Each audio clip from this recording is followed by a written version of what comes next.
Okay, so I am here now with Pastor Saah on the left, the founder and president of Unity Alliance, a global and international ministry endeavor.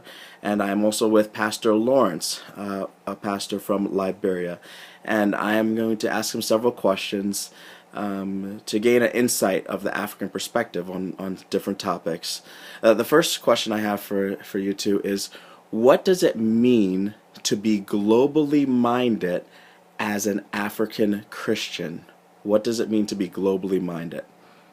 Well, if I may, as an African Christian, being globally minded is being aware of the world beyond just the continent of Africa, and not just the world beyond the continent of Africa, but in terms of how Christ is manifesting Himself in the outer world.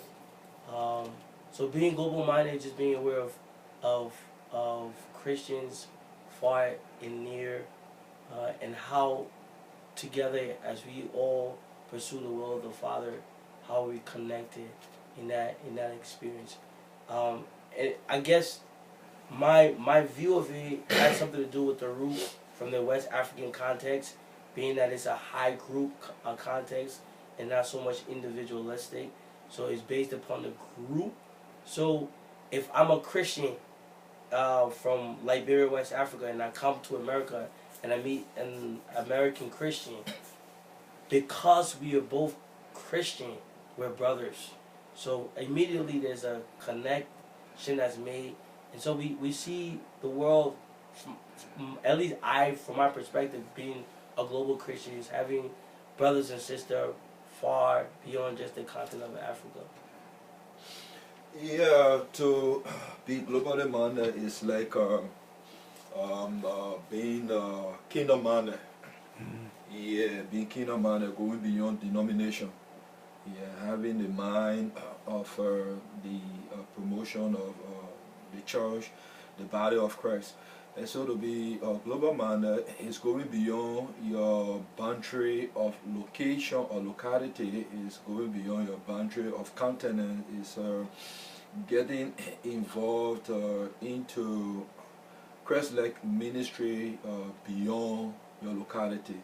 And if that is put to place, if that becomes the mind of the believer in Africa, then there will be no distinction.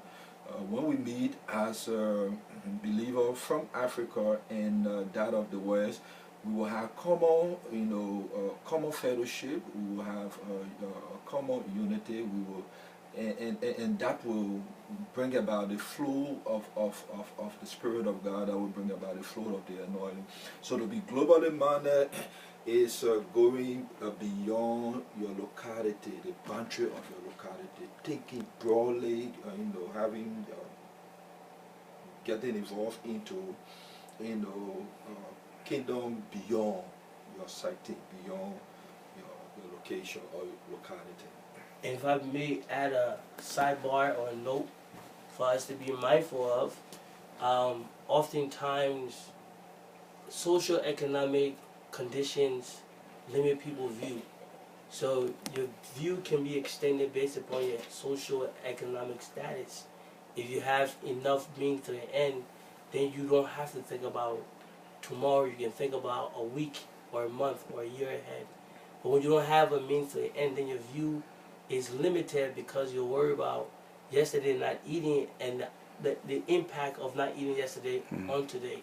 So oftentimes, yes, in the African context, it's okay for us to present this view to you, but if you're looking at it from a local standpoint, from the people who live in the context, their view is very, very much limited because of the social economic condition that they experience. So most of the time when you go as a Christian from the West and you're there, more than anything, the majority of people will be looking for, what do you have for me to satisfy my social economic situation?